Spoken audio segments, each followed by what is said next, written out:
এই দেখুন, এটাই হচ্ছে বাবা জয়দেবের সেই মন্দির, যাকে কেন্দ্র করে এই জয়দেব কেন্দুলির মেলা।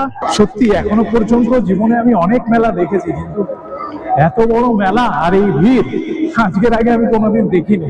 মেলাকে কেন্দ্র করে এখানে অস্থায়ী একটি ব্রিজের মতো তৈরি করা হয়েছে। এই দেখুন, এই একটা জিনিস কিন্তু আপনারা প্রত্যেকটা মেলায় দেখতে পাবেন, যেখানেই যান হরেক মাল 10 টাকায়, যা নেবেন 10 টাকা। এখানে মকর সংক্রান্তিকে কেন্দ্র করে আমাদের পশ্চিমবঙ্গের বিভিন্ন জায়গায় মেলা বসেছে, কিন্তু আমাদের বাংলার সব থেকে বড় দুটো মেলা হলো একটা গঙ্গাসাগর মেলা আর একটা জয়দেবের মেলা। গঙ্গাসাগর মেলা তো আপনাদের অলরেডি ঘুরে দেখিয়ে দিয়েছি। আজকে আপনাদের দেখাবো কিভাবে আপনারা দিনের দিন কলকাতা থেকে এই জয়দেবের মেলায় আসবেন, কিভাবে সম্পূর্ণ মেলা ঘুরে আবার দিনের দিন ফিরে যাবেন। সেই সমস্ত তথ্য জানতেই আজকের এই ভিডিওটা আপনাদের পুরো দেখতে হবে। তো চলুন দেরি না করে শুরু করা যাক। নমস্কার, সকলকে জানাই সুপ্রভাত।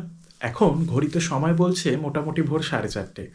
পুরো শহরই এখন প্রায় ঘুমিয়ে রয়েছে, কিন্তু আজকে আর আমার ঘুমানোর অবকাশ নেই, আর বেশি দেরি করা যাবে না, এখন বেরিয়ে যেতে হবে বাড়ি থেকে। তো আজকে যাচ্ছি জয়দেব কেন্দুলি মেলায়। এখন আমি যাব হচ্ছে উল্টোডাঙ্গা বাস স্ট্যান্ডে। সেখান থেকে যদি হাওড়া যাওয়ার সরাসরি বাস পাই তো বাসে করে চলে যাব। এবার একান্তই যদি বাস না পাই তাহলে ঠিক করেছি বিধাননগর চলে যাব, ট্রেনে করে শিয়ালদা থেকে হাওড়া যাওয়ার একটা ব্যবস্থা আশা করছি হয়ে যাবে, অসুবিধা হবে না। এবার হাওড়া পৌঁছে আমার ট্রেন রয়েছে সকাল 6:15। Howrah Dhanbad black diamond express, সেই ট্রেনে করে যাব দুর্গাপুর থেকেও আবার দেখতে হবে একটা ব্যবস্থা করা যায় নাকি সরাসরি একেবারে জয়দেব কেন্দুলি মেলা পৌঁছানোর। আপনাদের সমস্ত ডিটেলসই শেয়ার করব। তো চলুন দেরি না করে বেরিয়ে পড়ি ছটপট। তো চলে এসেছি হাওড়া রেলওয়ে স্টেশন, বাসে করেই আসলাম, ভাড়া নিল 15 টাকা।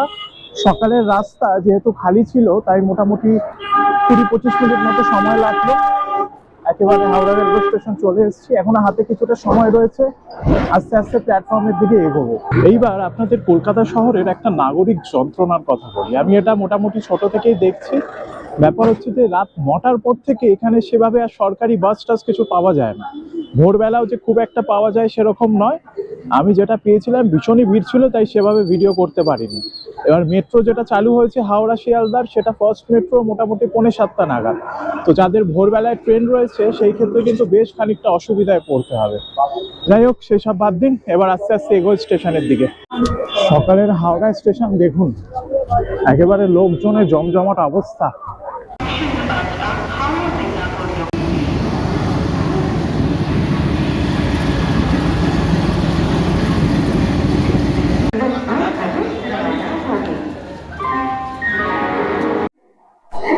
এখন ঘড়িতে সময় হচ্ছে মোটামুটি 5:40। এখনই দেখছি আমাদের ব্ল্যাক ডায়মন্ড এক্সপ্রেস স্টেশনে দিয়ে দিয়েছে, এখনো 30-35 মিনিট বাকি ট্রেন ছাড়তে। তো মোটামুটি অনেক আগেই দিয়ে দিয়েছে। যাই, ট্রেনে উঠে আপনাদের ট্রেনের ভিতরে সিটিং অ্যারেঞ্জমেন্ট একটু দেখাই। দেখুন, এটা হচ্ছে আমাদের D2 কম্পার্টমেন্ট। D2 সিটগুলো হচ্ছে এরকম রয়েছে, এখানে 3 জন, এখানে 3 জন, 6 জন, আর এখানে ব্যাগ ট্যাগ রাখার জায়গা রয়েছে। এই হচ্ছে D2 এর সিটিং অ্যারেঞ্জমেন্ট। এবার D2 থেকে যদি আমরা D1 এর দিকে যাই, D1 এর সিটিং অ্যারেঞ্জমেন্টটা কিন্তু অনেকটা অন্যরকম। এখানে তিনটে সিট রয়েছে। এই হচ্ছে D1 এর সিটিং অ্যারেঞ্জমেন্ট। এখানে ওয়াশরুমেরও ব্যবস্থা রয়েছে, সেক্ষেত্রে অসুবিধা নেই। ওয়াশরুমটা আপনাদের একবার দেখাই। এই যে দেখুন, এই হচ্ছে ওয়াশরুম, মোটামুটি এখন পরিষ্কার। দেখা যাক পরবর্তীকালে কি হয়। আমাদের ট্রেন ব্ল্যাক ডায়মন্ড এক্সপ্রেস ঠিক 6:19 হাওড়া থেকে ছেড়ে দিল, মোটামুটি নির্ধারিত সময় থেকে 4 মিনিট লেটে।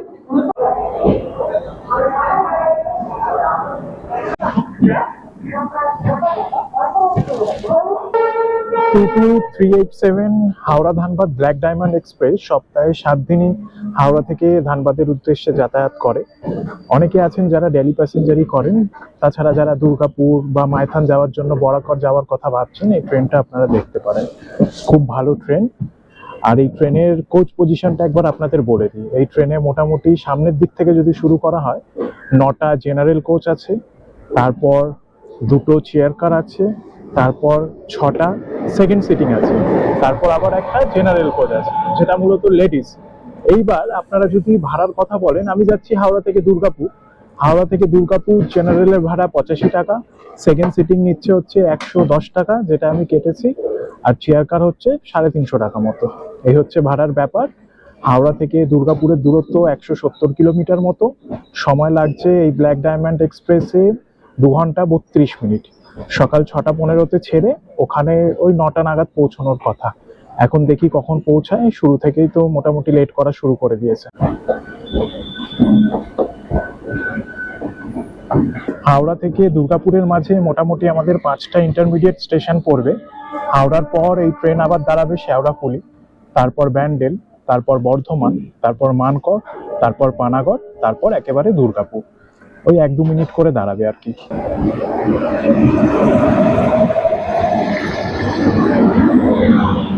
বাইরে কিন্তু মোটামুটি বেশ ভালোই ঠান্ডা রয়েছে, তাই আমি এসে ভেতরে সিটে বসে গেলাম। ট্রেন মোটামুটি ফাঁকাই রয়েছে।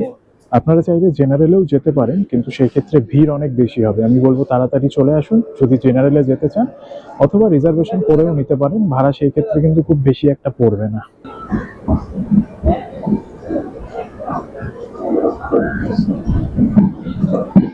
সময় এখন প্রায় 7:10। আমাদের গাড়ি ঢুকে গেল ব্যান্ডেল স্টেশন। এখানে মোটামুটি 2 মিনিট মতো দাঁড়াবেন। ব্যান্ডেলে কিন্তু আমি দেখলাম হাওড়ার থেকে বেশি লোকজন ওঠানামা করছে। ট্রেন কিন্তু মোটামুটি খুব ভালো চলছে। এই ব্ল্যাক ডায়মন্ড এক্সপ্রেসের অ্যাভারেজ স্পিড হচ্ছে 54 থেকে 56 কিলোমিটার পার আওয়ার, কিন্তু ট্রেন ওই 90-100-র মধ্যেই চলাচল করছে, আমি যা দেখতে পাচ্ছি। দারুণ একেবারে। এখন রয়েছে হচ্ছে শক্তিগড় রেলওয়ে স্টেশনে। এখানে ট্রেনটা হঠাৎ করে দাঁড় করিয়ে দিয়েছে, প্রায় 10-15 মিনিট হয়ে গেল এখনো দাঁড়িয়ে রয়েছে। এখানে কিন্তু দাঁড়ানোর কথা ছিল না, এখনই যা লেট করতে শুরু করেছে জানি না পরবর্তীকালে দুর্গাপুর কখন ঢুকবে। চলে এসেছি দুর্গাপুর রেলওয়ে স্টেশন। এখন ঘড়িতে সময় হচ্ছে সকাল 9:30। আমাদের ট্রেন এই স্টেশনে আসার কথা ছিল 8:47 নাগাদ। মোটামুটি 40-42 মিনিট এখনই লেট হয়ে গিয়েছে। এখন যাচ্ছি 1 নম্বর প্ল্যাটফর্মে। 1 নম্বর থেকে বাইরে বেরোবো, সেখান থেকে দেখি কিভাবে যাওয়া যায় জয়দেবের মেলা।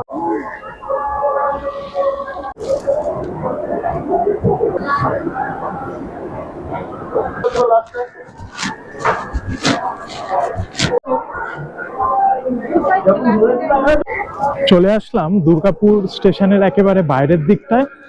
বাইরে বেরিয়েই প্রচুর বাস দেখতে পাচ্ছি, একেবারে স্টেশনের পাশেই দাঁড়িয়ে রয়েছে। তো এখানে জিজ্ঞেস করে জানতে পারলাম মেলার জন্য নাকি স্পেশাল বাসের ব্যবস্থা করা হয়েছে। তো গিয়ে দেখি, তার মধ্যে একটা বাস ধরে একেবারে পৌঁছে যাব জয়দেবের মেলায়। এই দেখুন স্টেশন। স্টেশনের চারিপাশে প্রচুর গাড়ি আমি দেখতে পাচ্ছি। ওই দিকে দূরে বাস টাস গুলো দাঁড়িয়ে রয়েছে।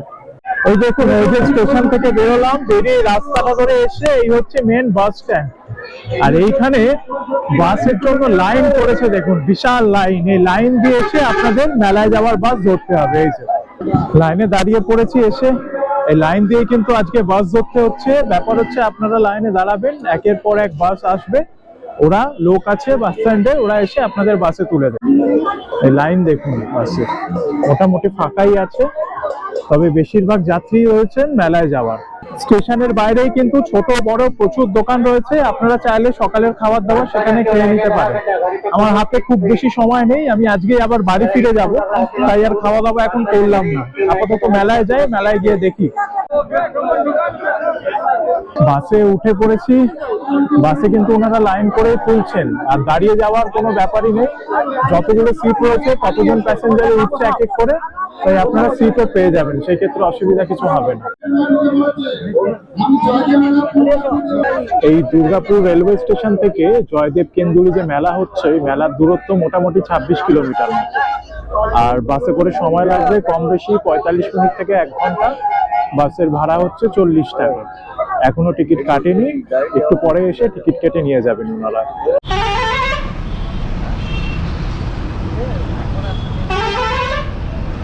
বাস থেকে নেমে গেলাম। বাস একেবারে মেলার যে মূল পার্কিং রয়েছে সেই পার্কিং এই আমাদের নামিয়ে দিল। এইবার আপনারা যারা ধরুন গাড়ি নিয়ে আসবেন অথবা বাইক নিয়ে আসবেন ভাবছেন, কোনো অসুবিধা নেই। কিন্তু আজকে সবে 14 তারিখ, মকর সংক্রান্তি। মেলা মোটামুটি এখনো 10-12 দিন থাকবে, তাই আপনারা চাইলে এসে ঘুরেও যেতে পারেন। পার্কিং কিন্তু বিশাল পার্কিং। চলুন একবার আপনাদের পার্কিংটা দেখাই। এই দেখুন এই যে বাস ওই জায়গাটায় নামিয়ে দিচ্ছে, আর তার অপোজিটে এখানে হচ্ছে পার্কিং। প্রচুর বাইক এখানে একের পর এক পার্কিং করে রাখা হয়েছে। এই যে ওই দূরে রয়েছে বাস পার্কিং এরিয়া, আর ওই দিকে রয়েছে 4 হুইলার পার্কিং এরিয়া।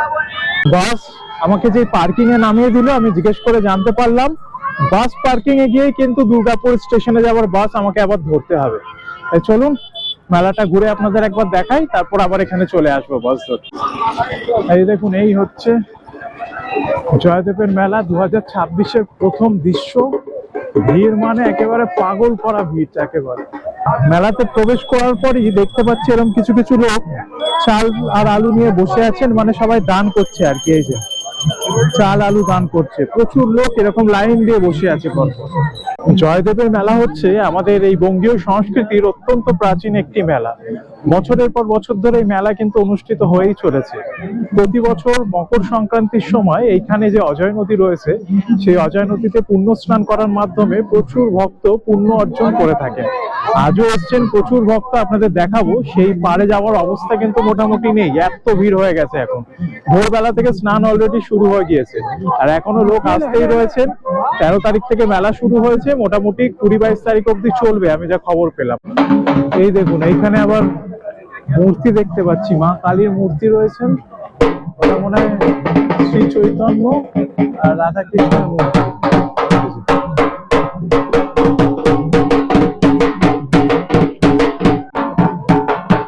এখানে পরপর বেশ কয়েকটা মূর্তি রয়েছে। এই যে এই দেখুন, আর এনারা বসে রয়েছেন এখানে, সবাই চাল ডাল পয়সা এইসব দান করছেন।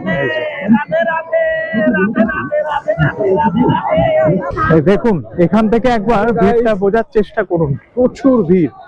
একটা দল এদিক থেকে যাচ্ছে আর ওই দিক থেকে একটা দল আসছে। ভিড়ের অবস্থা কিন্তু মারাত্মক, মানে আপনারা না দেখলে বিশ্বাস করতে পারবেন না এই ভিড় কি ভিড়।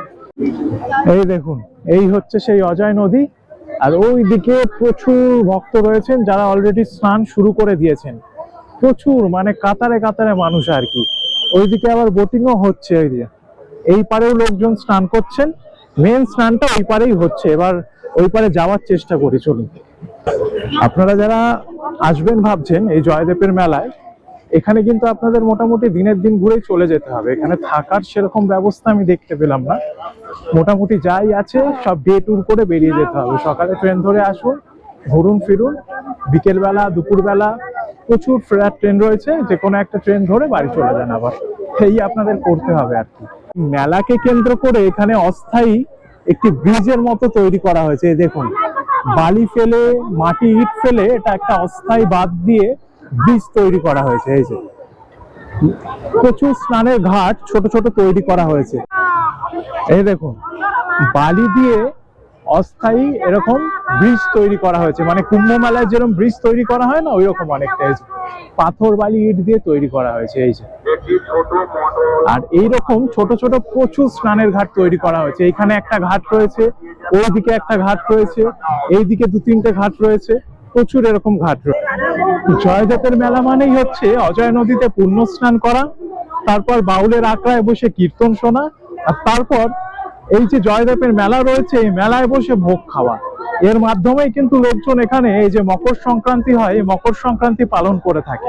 এই রীতি আজকে থেকে নয়, বহু বছর থেকে চলে আসছে। এখন দাঁড়িয়ে রয়েছি একেবারে অজয় নদীর পাড়ে। এই অজয় নদীতেই মানুষজন পুণ্য স্নান করে মকর সংক্রান্তি পালন করে থাকেন। এই দেখুন প্রচুর মানুষ পুণ্য স্নান করছেন এখনো। ভোরবেলায় অধিকাংশ স্নান হয়ে গেছে, কিন্তু এখনো প্রচুর মানুষ রয়েছেন অজয় নদীর তীরবর্তী অঞ্চলে। এই যে অজয় নদীর স্নানঘাটটা আপনাদের দেখালাম। এবার যাচ্ছি হচ্ছে জয়দেবের যে মন্দির রয়েছে এখানে, সেই মন্দিরের দিকে। প্রচুর ভিড়, তাই আর দেরি করবো না, মন্দির দর্শন করে আর কয়েকটা জায়গা দেখেই বেরিয়ে যাব।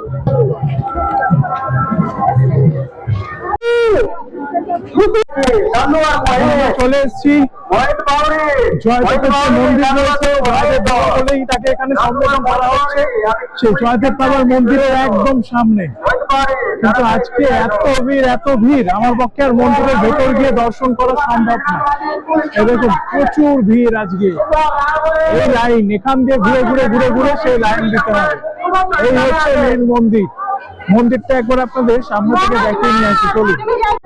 এই দেখুন, এটাই হচ্ছে বাবা জয়দেবের সেই মন্দির যাকে কেন্দ্র করে এই জয়দেব কেন্দ্রীর মেলা অনুষ্ঠিত হচ্ছে। প্রচুর ভক্তগণ এসছেন, তারা পুজো দিচ্ছেন। ওইখান থেকে লাইন করে ঘুরে ঘুরে ঘুরে ঘুরে সেই আপনাদের ওই মন্দিরের গেটে গিয়ে পুজো দিতে হবে। এই হচ্ছে মূল মন্দির। এই যে মন্দিরের সামনে এরকম পুজোর ডালা বিক্রি হচ্ছে, আপনারা এখান থেকে কিনে পুজো দিতে পারেন। এই যে মন্দিরে মোটামুটি আজকে লাইন করেছে আমি দেখলাম 5-6 কিলোমিটার বললো, আমার মনে হয় কম সেখানে খুঁজে পেলাম না, এত লাইন করেছে। ভিড়ে অবস্থা একবারে খারাপ হয়ে যাচ্ছে, অবকাশ নেই একদম। তো যেই জয়দেবের নাম দিয়ে জয়দেবের মেলা অনুষ্ঠিত হচ্ছে, চলুন জেনে নি তিনি কে ছিলেন। জয়দেব ছিলেন মূলত বাংলার সেন বংশের বিখ্যাত রাজা লক্ষণ সেনের সভাপতি। তিনি একটি গ্রন্থ রচনা করেছিলেন যার নাম হচ্ছে গীত গোবিন্দম। সেই গ্রন্থের বিষয়বস্তু ছিল মূলত রাধাকৃষ্ণের প্রেম কাহিনী। সেই গ্রন্থ আজও রয়েছে, মানে তখনকার দিনে তার খাতায় লেখা হতো না, পেন দিয়ে লেখা হতো না, তখনকার দিনে তাল পাতা টাইপের পাতার উপর লেখা হতো। সেই গ্রন্থের অরিজিনাল পাণ্ডুলিপি কিন্তু আজও সংরক্ষিত রয়েছে উড়িষ্যার একটি মিউজিয়ামে। এইটা দেখুন, এটা একটা বাউলের আখড়া। এখানে কিন্তু এরকম প্রচুর আখড়া রয়েছে। আমরা কেউ স্বাধীন করতে চাই না, কিন্তু আমাদের জয়দেবের মূল মন্দির দেখা হয়ে গিয়েছে। এখন যাচ্ছি আরেকটি মন্দির দেখতে, যেখানে জয়দেব সিদ্ধি লাভ করেছিলেন। সেই সিদ্ধি মন্দির দেখতে এখন আমরা যাচ্ছি। দেখুন, চলে এসেছি জয়দেবের সিদ্ধাসন মন্দিরে। এই যে মন্দিরটা আপনারা দেখছেন, এইখানেই মূলত জয়দেব সিদ্ধি লাভ করেছিলেন। এই যে প্রচুর লোক এখন পূজা অর্চনা করছেন। ওই ভিতরে রয়েছে মূর্তি। এই দেখুন, এই হচ্ছে জয়দেব সিদ্ধাসন মন্দির। তো আপনাদের দেখালাম জয়দেবের সেই মন্দিরটা, যে মন্দিরে বসেই উনি সিদ্ধি লাভ করেছিলেন। আবার অনেকে বলছেন যে এই মন্দিরে বসেই নাকি তিনি গীত গোবিন্দম রচনা করেছিলেন। এখন দেখুন, কোনটা সত্যি কোনটা রটনা ওই বিষয়ে আমার কোনো ধারণা নেই। যেটা জানতে পারলাম সেটাই আপনাদের জানালাম আর কি। মন্দিরের এই পাশে দুটো শিব মন্দির দেখতে পাচ্ছি, সম্ভবত জোড়া শিব মন্দির। এই যে একটা হচ্ছে রত্নেশ্বর শিব মন্দির, ওই ভিতরে শিবলিঙ্গ রয়েছে। এটা হচ্ছে আপনার রত্নেশ্বর শিব মন্দির। আর ঠিক তার পাশেই রয়েছে রামেশ্বর শিব মন্দির। ওই দেখুন, ওইখানেও শিবলিঙ্গ রয়েছে। এই যে রামেশ্বর, রত্নেশ্বর।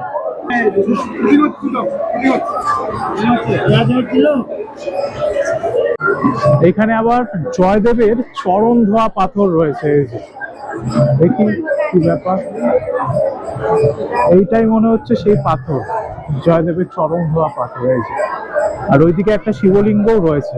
এই দেখুন, এই হচ্ছে চরণ ধোয়া পাথর, এইদিকে একটা শিবলিঙ্গ, ওইদিকে আরেকটা শিবলিঙ্গ। এখানে আবার প্রসাদ দেওয়া হচ্ছে। এই যে এই জায়গাগুলো কিন্তু খুব একটা দূরে নয়, একদম পাশাপাশি অবস্থিত। আপনারা দেখে নিতে পারেন অনায়াসে, কোনো অসুবিধা হবে না সেই ক্ষেত্রে। জয়দেবের যে মূল মন্দির ছিল সেই মন্দিরটা আপনাদের দেখালাম। তারপর যে জায়গায় তিনি সিদ্ধি লাভ করেছিলেন আর গীত গোবিন্দম লিখেছিলেন সেই জায়গাটাও আপনাদের দেখালাম। তো এইখানে জয়দেবকে কেন্দ্র করে এই দুটি স্থানই রয়েছে মূল দর্শনীয় স্থান, যেখানে ভক্তরা এসে পুজো দিয়ে থাকে। তো আপনারা আসলে এই দুটো জায়গা অবশ্যই ঘুরে দেখবেন। এখন আমি যাচ্ছি, মেলাটা একটু ঘুরে দেখবো, কয়েকটা বাউলের আখড়া দেখবো, আর তারপর বাস ধরে আবার চলে যাব দুর্গাপুর রেলওয়ে স্টেশন। এই দেখুন, বীরভূম জেলার এক ঐতিহ্যবাহী জিনিস একতারা। এই মেলাতে বিক্রি হচ্ছে একতারা, বাঁশি, এরকম হাতে তৈরি ঝুড়ি। ওই যে কাকা ওখানে আবার একতারা বানাচ্ছে। এই দেখুন, একতারা উনি তৈরি করছেন। এই সব জিনিস আপনারা এখানে পাবেন। এই মেলা জুড়ে এরকম আমি ছোট ছোট পাথরের বাটি দেখতে পাচ্ছি। এই যে এখানকার স্থানীয় মানুষ, এনারাই বিক্রি করছেন। মেলা জুড়ে তো প্রচুর দোকানই বসেছে, সব দোকান আর আপনাদের দেখাবো না, কয়েকটা দোকান একটু ঘুরিয়ে দেখাই। আর কিছু কিছু ইন্টারেস্টিং জিনিস দেখতে পেলে সেগুলো আপনাদের দেখাবো। আপনারা আসলে ঘুরে দেখতে পারেন। মেলার মধ্যেও কিন্তু এরকম প্রচুর খাবার দোকান রয়েছে, আপনারা চাইলে এখানেও খাওয়া দাওয়া করতে পারেন। এই দেখুন, সিঙ্গাড়া ভাজা হচ্ছে। এই যে, আর এইখানে খাবার দাবার রয়েছে। এরকম পরপর অনেকগুলো দোকান রয়েছে, এদিকে একটা, এদিকে একটা, এদিকে একটা। ডাল ভাত তরকারি চাউমিন এগুলো এইসবই বিক্রি হচ্ছে মূলত। প্রচুর লোক কিন্তু খাওয়া দাওয়াও করছেন বেশি। খাবার দোকান তো মেলায় প্রচুর আছে, কিন্তু আমি ব্যক্তিগতভাবে আপনাদের রেকমেন্ড করবো না মেলা থেকে খাবার। চাইলে খেতে পারেন, অসুবিধা নেই, কিন্তু খাবার দাবার না পুরো খোলা। আর এই মাঠে যা ধুলো উঠছে, মারাত্মক ধুলো উঠছে এই চারিদিকে, তো আপনারা একটু ভেবে চিন্তে খাবেন। আর অনেক মালপুরি,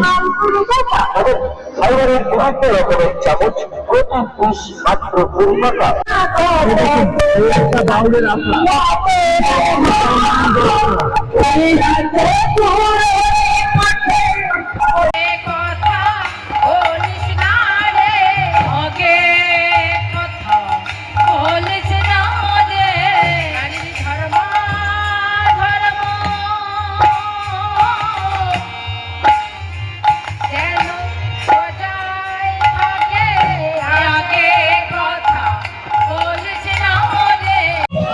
দেখুন, এই সেই মিকি মাউস। ছোটবেলায় এই মিকি মাউস দেখলে একেবারে ঝাঁপিয়ে উঠে পড়তাম, এখন আর আমাদের ইচ্ছে নেই। মিকি মাউস,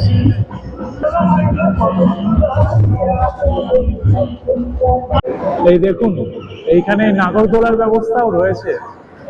এটা কিন্তু খুবই মুশকিল চড়া, আমি একবার চড়ার চেষ্টা করেছিলাম, আমার মাথা ঘোরাচ্ছিল খুব। এই দেখুন, এই হচ্ছে একেবারে সেই আসল নাগরদোলা। ভয়ানক ব্যাপার স্যাপার আর কি, আমি জানি না কেন এইসব উঠলে আমার খুব মাথা টাথা ঘোরায় আর কি, আমি তাই উঠি না। এই একটা লটারির দোকান, প্রচুর লোক লটারি খেলছে। এইখানে সব কাগজ রয়েছে, ওই কাগজগুলো তুলতে হবে, তুললে ওরকম কিছু একটা বাঁধবে। এখানে আমার সাইকেলও রয়েছে, রয়েছে।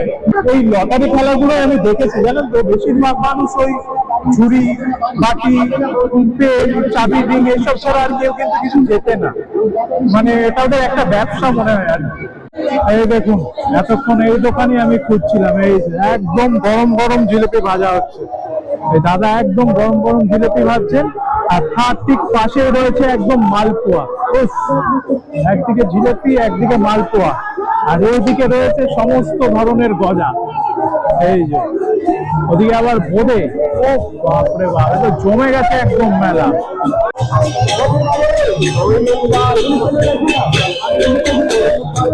তো এবারের মতো 2026-এর জয়দেবের কেন্দুলি মেলাকে বিদায় জানিয়ে আবার এগিয়ে চললাম একেবারে বাস স্ট্যান্ডের দিকে। এই অভিজ্ঞতা এক কথায় অনবদ্য, সারা জীবন একেবারে মনের মণিকোঠায় থেকে যাবে। প্রচন্ড গরম লাগছে এখন, আর মোটামুটি বাস স্ট্যান্ডে চলেই এসেছি প্রায়। দেখি বাস কখন পাই। বাস তো মোটামুটি অ্যাভেলেবেল রয়েছে, দেখা যাক কখন বাস পাই। বাস নিয়ে এখন চলে যাচ্ছি সরাসরি দুর্গাপুর। বাসে উঠে বসে পড়েছি, বাস এখনো ছাড়েনি, এখন বাস স্ট্যান্ডে যাবে। ঠিক আছে, স্ট্যান্ডের থেকে প্যাসেঞ্জার তুলবে, প্যাসেঞ্জার তুলে তারপর স্টেশনের দিকে রওনা দেবে। সময় মোটামুটি আসার সময় তো লেগেছিল একটু বেশি, প্রায় 40-50 মিনিট। এখন দেখি যাওয়ার সময় কত লাগে।